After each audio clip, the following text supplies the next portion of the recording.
New ইয়র্কে চলছে ৫৩তম new York আন্তর্জাতিক বাংলা বইমেলা। উদ্বোধন অনুষ্ঠানে বক্তারা বলেন, প্রবাসী বাংলাভাষী পাঠকের কাছে বই তুলে দিতে অনন্য সাধারণ ভূমিকা রাখছে নিউ ইয়র্ক আন্তর্জাতিক বাংলা বইমেলা।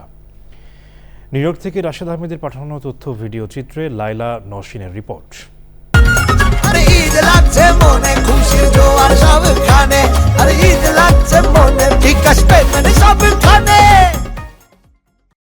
জামাইকা পারফর্মিং আর্টস সেন্টারে ৪ দিনের নিউ ইয়র্ক আন্তর্জাতিক বইমেলার উদ্বোধন করেন কথাসাহিত্যিক ইমদাদুল হক মিলন। সঙ্গে ছিলেন শিশু সাহিত্যিক ফরিদুর রেজা সাগর ও তার সহধর্মিণী বিশিষ্ট নারী উদ্যোক্তা কণা রেজা। এবারের বইমেলার প্রধান অতিথি অর্থনীতিবিদ রেহমান সোবহান। এবারের আয়োজনে অংশ নিচ্ছে ২৫টির বেশি প্রকাশনা প্রতিষ্ঠান। নতুন বইয়ের মোড়ক উন্মোচন, লেখক পাঠক মতবিনিময়, সাহিত্য আলোচনা, নাটক মঞ্চায়ন ও শিশুদের নানা আয়োজন থাকছে বইমেলায়।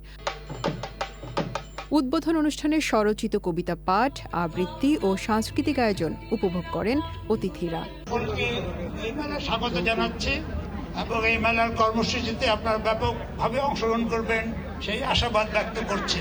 ৩৫ বছর ধরে নিউ ইয়র্কে বাংলাদেশের ইতিহাস, ঐতিহ্য ও সংস্কৃতি তুলে ধরতে বইমেলার আয়োজনের প্রশংসা করেন অতিথিরা।